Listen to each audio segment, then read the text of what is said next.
देहरादून में माननीय राष्ट्रपति द्रौपदी मुर्मू के प्रस्तावित 2 दिवसीय दौरे को लेकर जिला प्रशासन ने सभी तैयारियां तेज कर दी हैं। 12 और 13 जून को होने वाले कार्यक्रमों में सफल संचालन के लिए पूरी प्रशासनिक मशीनरी अब अलर्ट मोड पर है। इसी क्रम में जिलाधिकारी डॉक्टर आशीष चौहान ने राष्ट्रपति निकेतन और राष्ट्रपति आशियाना परिसर का स्थलीय निरीक्षण कर व्यवस्थाओं का जायजा लिया। उन्होंने सुरक्षा, बिजली, पेयजल, फायर सेफ्टी और अन्य आवश्यक सुविधाओं की गहन समीक्षा करते हुए सभी विभागों को समय पर पूरी तरह से तैयार रहने के सख्त निर्देश दिए।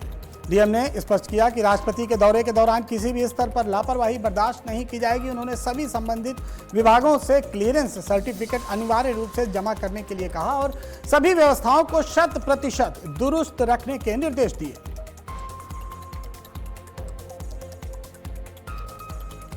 नैनीताल में सांसद अजय भट्ट ने सैनिटोरियम, राती घाट, कैची बाईपास सड़क मार्ग का स्थलीय निरीक्षण करते हुए बैल ब्रिज का फीता काटकर शुभारंभ किया। ये 19 किलोमीटर लंबा मोटर मार्ग लगभग 37 करोड़ रुपए की लागत से तैयार किया जा रहा है। इस अवसर पर सांसद अजय भट्ट ने कहा कि इस बाईपास के बनने से कैचीधाम क्षेत्र में लगने वाले भारी जाम से राहत मिलेगी। साथ ही अल्मोड़ा, बागेश्वर, पिथौरागढ़ और कर्णप्रयाग जैसे क्षेत्रों से आने वाले पर्यटकों और आपातकालीन वाहनों को निर्बाध आवागमन की सुविधा मिल सकेगी, जिससे मरीजों को समय पर चिकित्सा सहायता मिलना आसान होगा। उन्होंने बताया कि मार्ग का अधिकांश कार्य पूरा हो चुका है, जबकि कुछ हिस्सों में डामरीकरण का कार्य शेष है। मानसून को देखते हुए मशीनरी की तैनाती लगातार सुनिश्चित की जाएगी ताकि किसी भी स्थिति में तत्काल कार्रवाई की जा सके।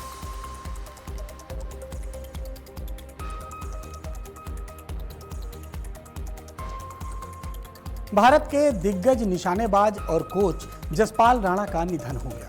कुछ समय पूर्व उन्हें हृदयघात हुआ था, जिनका उपचार दिल्ली के एक अस्पताल में चल रहा था। उनके निधन की खबर से खेल जगत और उत्तराखंड में शोक की लहर दौड़ गई है। जसपाल राणा का जन्म 28 जून 1976 को उत्तराखंड के उत्तरकाशी जिले में हुआ था।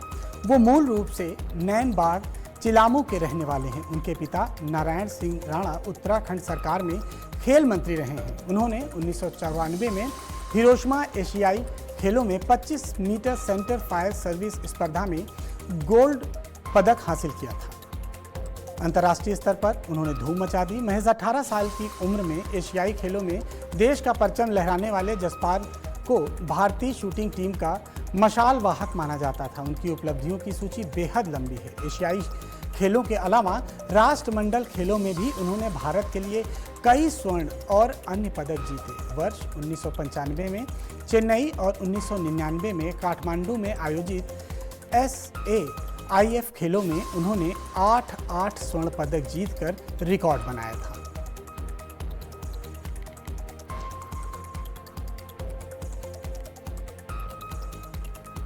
उत्तराखंड सरकार के कैबिनेट मंत्री सौरभ बहुगुणा ने कहा कि प्रधानमंत्री नरेंद्र मोदी के नेतृत्व में भारत लगातार नए कीर्तिमान स्थापित कर रहा है। उन्होंने कहा कि पिछले 12 वर्षों में हुए कार्यों ने विश्व स्तर पर भारत की नई पहचान दिलाई है और देश के प्रति लोगों का विश्वास लगातार मजबूत हुआ है। सौरभ बहुगुणा ने कहा कि ये 12 वर्ष जन कल्याण, गरीब कल्याण और विकास के रहे हैं। उन्होंने विश्व की सबसे बड़ी आयुष्मान योजना के माध्यम से समाज के अंतिम पंक्ति पर खड़े व्यक्ति तक स्वास्थ्य सुविधाएं पहुंचाई।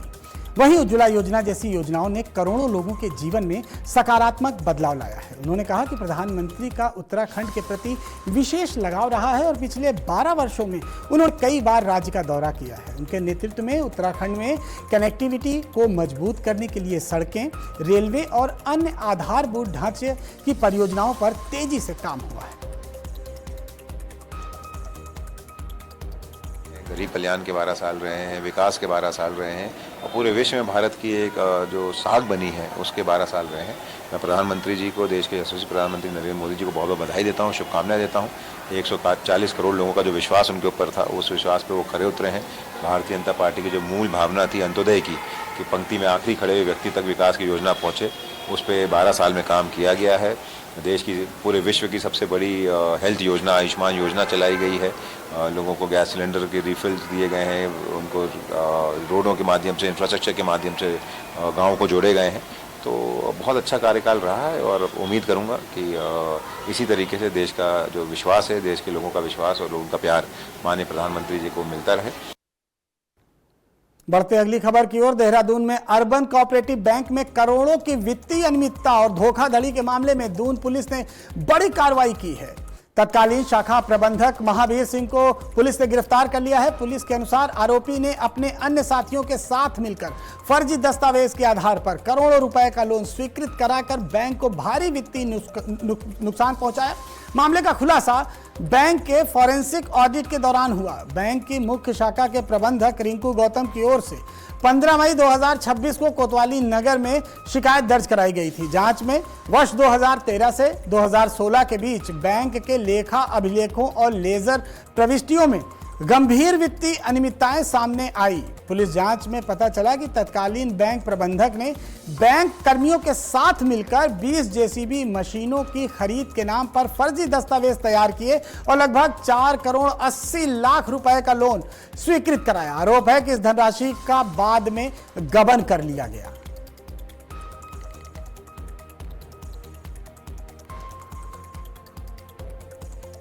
देवभूमि उत्तराखंड के महान निशानेबाज और द्रोणाचार्य अवार्डी जसपाल राणा के असामयिक निधन से खेल जगत में शोक की लहर है। उनके निधन की खबर से न केवल उत्तराखंड बल्कि पूरे देश के खेल प्रेमियों में शोक की लहर दौड़ गई है। जसपाल राणा ने अंतर्राष्ट्रीय स्तर पर भारत का प्रतिनिधित्व करते हुए देश के लिए अनेक उपलब्धियां हासिल की और तिरंगे का मान बढ़ाया। बाद में उन्होंने कोच के रूप में भी अपनी महत्वपूर्ण भूमिका निभाई और भारत की युवा प्रतिभाओं को निखारने के लिए अपना अहम योगदान दिया। विशेष रूप से ओलंपिक पदक विजेता मनु भाकर जैसी प्रतिभाओं को तलाशने में उनका मार्गदर्शन अत्यंत महत्वपूर्ण रहा। उनके निधन से खेल जगत के लिए एक अपूरणीय क्षति मानी जा रही है, जिसे लंबे समय तक भरा नहीं जा सकेगा। खेल प्रेमियों, खिलाड़ियों और प्रशंसकों ने उन्हें श्रद्धांजलि अर्पित करते हुए शोक व्यक्त किया है।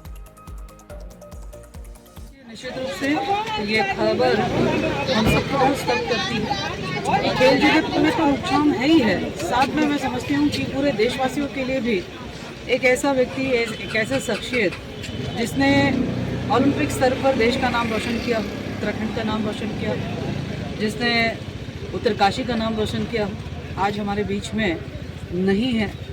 निश्चित रूप से हम सब लोग इस खबर को सुनते हुए इस पर विश्वास करना बहुत मुश्किल हो रहा है और एक ऐसी शख्सियत हमारे बीच में आज नहीं रही जिस शख्सियत ने हम सबको खेल के क्षेत्र में एक पहचान दिलाने का काम किया, उत्तराखंड को खेल के क्षेत्र में पहचान दिलाने का काम किया।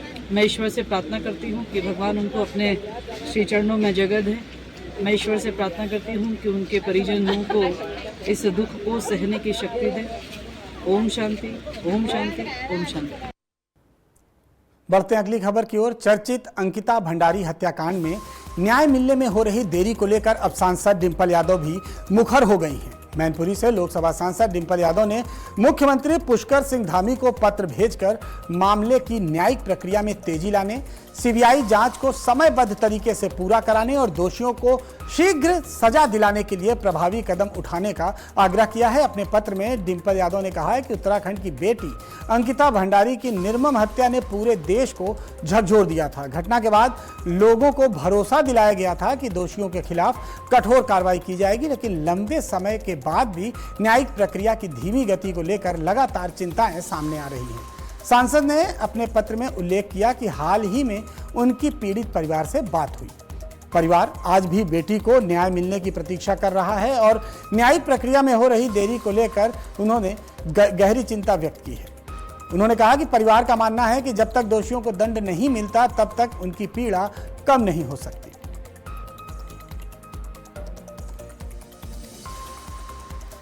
उत्तराखंड के चमोली जिले के देवाल विकासखंड में गुरुवार को एक दर्दनाक सड़क दुर्घटना हुई।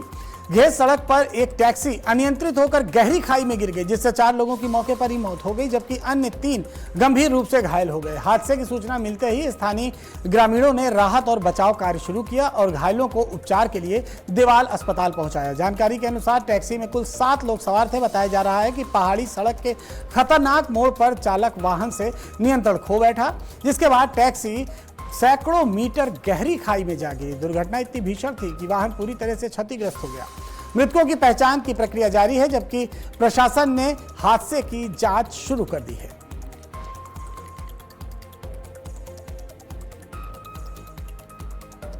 बढ़ते हैं अगली खबर की ओर। भारतीय श्रमजीवी पत्रकार यूनियन उत्तराखंड और FWA सोसाइटी उत्तराखंड की ओर से देहरादून में एक दिवसीय उद्यान कार्यशाला का आयोजन किया गया। कार्यक्रम में विभिन्न क्षेत्रों में उत्कृष्ट कार्य करने वाले प्रतिभावान व्यक्तियों को सम्मानित भी किया गया। मुख्य अतिथि के रूप में पहुंचे उत्तराखंड सरकार के कैबिनेट मंत्री सौरभ बहुगुणा ने कहा कि प्रधानमंत्री नरेंद्र मोदी का सबका साथ, सबका विकास और सबका विश्वास का मंत्र देश में लोगों का भरोसा जीत रहा है। उन्होंने कहा कि पिछले 12 वर्षों में देश ने कई उपलब्धियां हासिल की हैं और विभिन्न जन कल्याणकारी योजनाओं के माध्यम से जनता की सेवा की जा रही है। मंत्री ने कहा कि लोकल फॉर वोकल की प्रधानमंत्री की सोच को उत्तराखंड में भी विभिन्न माध्यमों से आगे बढ़ाया जा रहा है। इस अवसर पर विभिन्न क्षेत्रों में उत्कृष्ट योगदान देने वाले 9 लोगों को उद्यान शिरोमणि सम्मान 2026 से सम्मानित किया गया।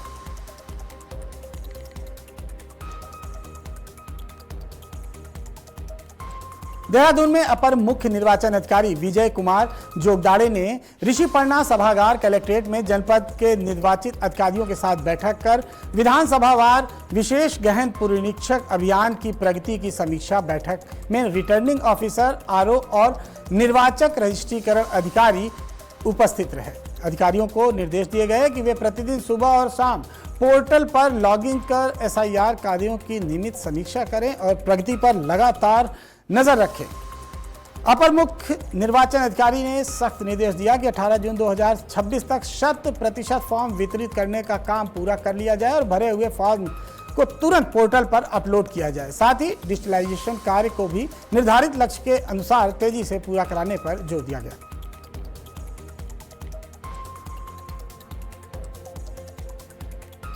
लोहाघाट की पार्टी नगर पंचायत चुनाव में निर्दलीय प्रत्याशी नारायण लाल ने शानदार जीत दर्ज की है। जीत के बाद उन्होंने इसे जनता का आशीर्वाद बताते हुए कहा कि उनकी वैचारिक और राजनीतिक जुड़ाव भारतीय जनता पार्टी के साथ रहा है और आगे भी बना रहेगा। समर्थकों के साथ उत्साहपूर्ण माहौल में नारायण लाल ने मुख्यमंत्री पुष्कर सिंह धामी के समर्थन में नारे लगाए और कहा कि वो पहले भी धामी के सेवक थे और भविष्य में भी उनके नेतृत्व में प्रदेश के विकास के लिए कार्य करते रहेंगे। नारायण लाल ने कहा कि किसी कारणवश उन्हें भाजपा का टिकट नहीं मिल सका, जिसके बाद उन्होंने निर्दलीय चुनाव मैदान में उतरने का निर्णय लिया। उन्होंने कहा कि जनता ने उन पर भरोसा जताते हुए पूरा समर्थन दिया और इसी विश्वास के बल पर उन्हें जीत मिली है। लाल अध्यक्ष नगर पंचायत पार्टी में बीजेपी का सदस्य था। किसी कारण मुझे टिकट नहीं मिल पाया। मैं धामी जी का सेवक था और सेवक रहूंगा। पुष्कर सिंह धामी जी जिंदाबाद जिंदाबाद जिंदाबाद। बढ़ते अगली खबर की ओर। वरिष्ठ पुलिस अधीक्षक देहरादून के निर्देशों पर जनपद भर में सघन चेकिंग अभियान और सत्यापन अभियान लगातार चलाया जा रहा है। सुरक्षा व्यवस्था को मजबूत बनाए रखने के लिए पुलिस की विभिन्न टीमों द्वारा अंतर जनपदीय और अंतर्राज्यीय चेक पोस्टों के साथ साथ आंतरिक मार्गों पर भी लगातार जांच की जा रही है। अभियान के तहत संदिग्ध व्यक्तियों की पहचान और उनकी गतिविधियों पर नजर रखने के लिए व्यापक स्तर पर सत्यापन कार्य किया जा रहा है। पुलिस टीमों द्वारा होटल, धर्मशालाओं, किराएदारों और बाहरी व्यक्तियों का सत्यापन भी कराया जा रहा है। इसके अलावा बाहरी राज्यों से जनपद में प्रवेश करने वाले वाहनों की सघन जाँच की जा रही है। पुलिस द्वारा वाहनों की तलाशी लेने के साथ ही यात्रियों की पहचान भी सत्यापित की जा रही ताकि किसी भी संदिग्ध गतिविधियों पर समय रहते कार्रवाई की जा सके। बढ़ते हैं अगली खबर की ओर। चमोली जिले में घने कोहरे और अंधेरे और लगातार बारिश के बीच SDRF ने 15 सदस्यीय ट्रैकिंग दल का सफलतापूर्वक रेस्क्यू किया। जानकारी के अनुसार जोशी मठ स्थित द्रोण एडवेंचर ट्रैकिंग कंपनी के संचालक नरेंद्र सिंह रावत अपने 15 सदस्यीय दल के साथ घससाली से बद्रीनाथ की ओर ट्रैकिंग पर निकले थे। ट्रैकिंग के दौरान दल मूसा पानी क्षेत्र के पास सरस्वती नदी पार करते हुए समय मौसम खराब था और वो घने कोहरे के कारण अपना रास्ता भटक गया। ट्रैकर्स द्वारा टार्च और आवाज के माध्यम से मदद की गुहार लगाई गई और उसके बाद क्षेत्र में गश्त कर रहे ITBP के जवानों की नजर उन पर पड़ी। सूचना मिलने के बाद SDRF की टीम अपर उप निरीक्षक दीपक मेहता के नेतृत्व में तत्काल रेस्क्यू उपकरण के साथ घटनास्थल के लिए रवाना हो गई। लगातार बारिश, घने कोहरे और दुर्गम पर्वतीय इलाके के बावजूद SDRF और ITBP की संयुक्त टीम ने ट्रैकर्स की सटीक लोकेशन का पता लगाया। करीब 1.5 घंटे के कठिन प्रयास के बाद ट्रैकर्स तक टीम पहुंची और सभी को सुरक्षित बाहर निकालकर वापस ले आई। बढ़ते अगली खबर की ओर। देहरादून पुलिस ने तत्परता और संवेदनशीलता का परिचय देते हुए 10 वर्षीय नाबालिग बालक को सकुशल उसके परिजनों से मिलवा दिया। चीता ड्यूटी में तैनात पुलिस कर्मियों को 10 जून की रात आराधर क्षेत्र में एक नाबालिग बालक परेशान अवस्था में घूमता हुआ मिला। पुलिसकर्मियों ने बालक को विश्वास में लेकर उससे पूछताछ की, जिसमें उसने अपना और अपने पिता का नाम बताया। सुरक्षा के मद्देनजर पुलिस उसे थाना डालनवाला लेकर पहुंची और कंट्रोल रूम के माध्यम से उसके परिजनों की तलाश शुरू की। पुलिस के प्रयासों के चलते जल्द ही बालक के परिजनों का पता लगा लिया गया और उन्हें थाने बुलाया गया। बालक के पिता ने बताया कि वह घर वालों की डांट से नाराज होकर घर से चला गया था, जिसकी वे लगातार तलाश कर रहे थे।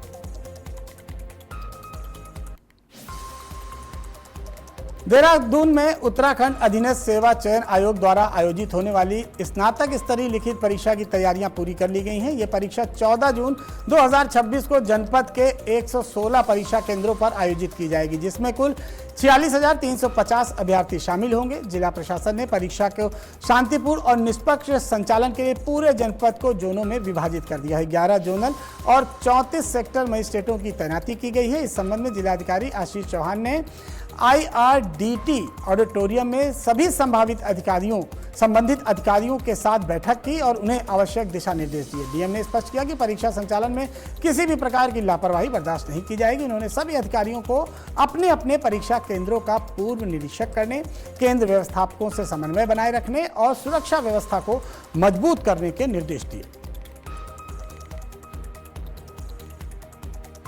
अगली खबर उत्तराखंड से है। उत्तराखंड के रुद्रप्रयाग जिले में केदारनाथ यात्रा मार्ग पर परिवहन विभाग द्वारा सघन वाहन जांच अभियान चलाया जा रहा है। चारधाम यात्रा के सुचारू संचालन और यात्री सुरक्षा सुनिश्चित करने के लिए वाहनों के परमिट, यात्री क्षमता और आवश्यक दस्तावेज की गहन जांच की जा रही है। इस संबंध में सहायक क्षेत्रीय परिवहन अधिकारी धर्मेंद्र सिंह बिष्ट ने बताया कि चारधाम यात्रा 22 अप्रैल से शुरू हुई है।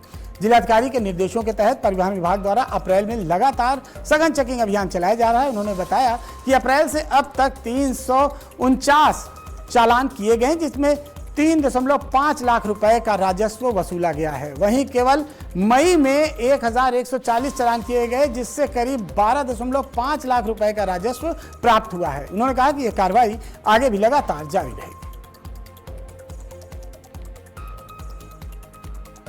प्रारंभ हो चुकी है।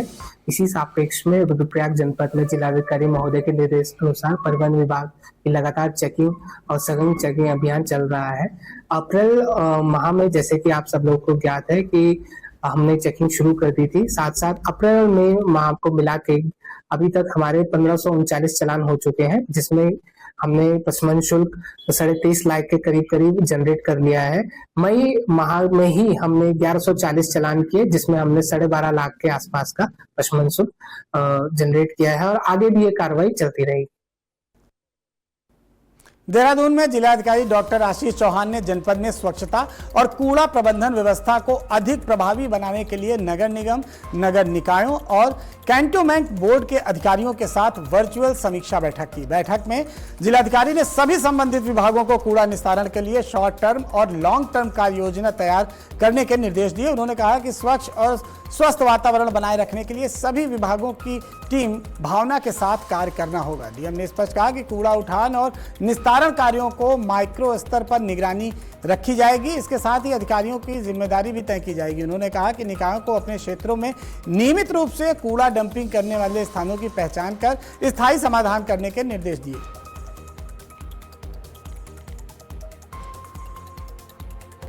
लक्सर क्षेत्र में पुलिस और CIU रुड़की ने संयुक्त कार्रवाई करते हुए साइबर ठगी की रकम को CSC सेंटरों के खाते में खपाने वाले गिरोह का पर्दाफाश किया है। इस संबंध में SP देहात शेखर सुयाल ने बताया कि पुलिस ने सहारनपुर निवासी अंकित चौहान और विशाल चौहान को गिरफ्तार किया है। आरोपियों के कब्जे से 1,48,000 रुपए नगद और एक मोबाइल फोन बरामद हुआ है। जांच में सामने आया है कि आरोपी APK फाइलों के जरिए ऑनलाइन ठगी को अंजाम देते थे और ठगी की रकम CSC सेंटरों के खाते में ट्रांसफर कराते थे। इसके बाद CSC संचालकों से नगद लेकर CDM मशीनों के माध्यम से अपने अन्य साथियों के खातों में वो पैसा जमा कर देते थे, जिससे कि पूरे लेन देन की ट्रेल छिपाई जा सके।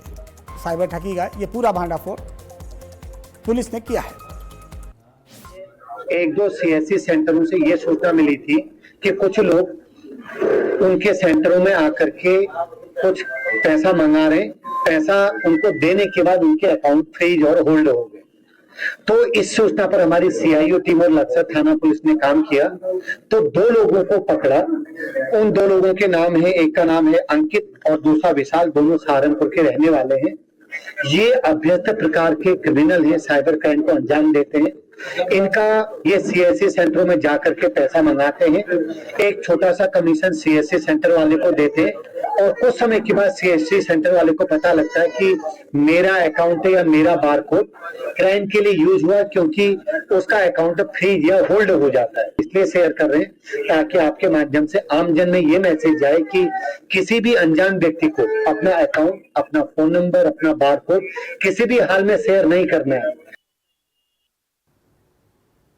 बागेश्वर में पुलिस की साइबर सेल ने त्वरित कार्रवाई करते हुए ऑनलाइन वित्तीय धोखाधड़ी के शिकार एक व्यक्ति के 17,000 रुपए वापस कराकर राहत प्रदान की। पुलिस अधीक्षक जितेंद्र मेहरा के निर्देशन में साइबर टीम ने शिकायत मिलते ही तकनीकी जांच शुरू की और संबंधित बैंक व पेमेंट गेटवे से समन्वय कर ठगी की गई राशि को होल्ड कराया।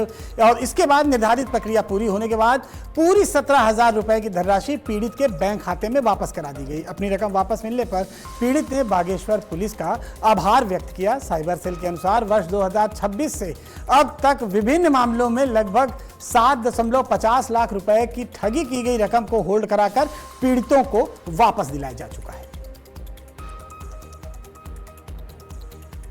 मेरे पर एक कॉल आने के बाद मेरे अकाउंट से 17,000 रुपये एक फ्रॉड व्यक्ति के द्वारा काट दिए गए थे, जिस पर मेरे 17,000 रुपये अकाउंट से जब कट जाने के बाद मैंने तुरंत 1930 पर कॉल किया। कॉल करने के बाद साइबर क्राइम पे मेरी रिपोर्ट दर्ज हो चुकी थी और दर्ज होने के बाद तुरंत कार्रवाई के पश्चात साइबर सेल द्वारा मेरे पैसे होल्ड कर दिए गए थे और होल्ड करने के बाद वो पैसा मुझे जो आपका कोर्ट था, कोर्ट और पुलिस प्रशासन द्वारा मेरी बहुत हेल्प की गई और हेल्प करने के पश्चात मुझे अभी इस मंथ मई पे वो पैसे रिटर्न हो चुके हैं। और मैं आम जनमानस से यह प्रार्थना करता हूँ या यह रिक्वेस्ट करता हूँ कि आपके साथ अगर ये कोई प्रोसेस हो या कोई व्यक्ति आपको फ्रॉड के लिए कॉल करे तो आप सजग रहें। पहले तो आप सजग रहें कि किसी अनजान व्यक्ति का कॉल ना उठाएं और कॉल उठाने के बाद अगर आपको आपकी डिटेल या पर्सनल डिटेल या आपके बैंक की डिटेल मांगे तो आप उसे वो डिटेल ना दें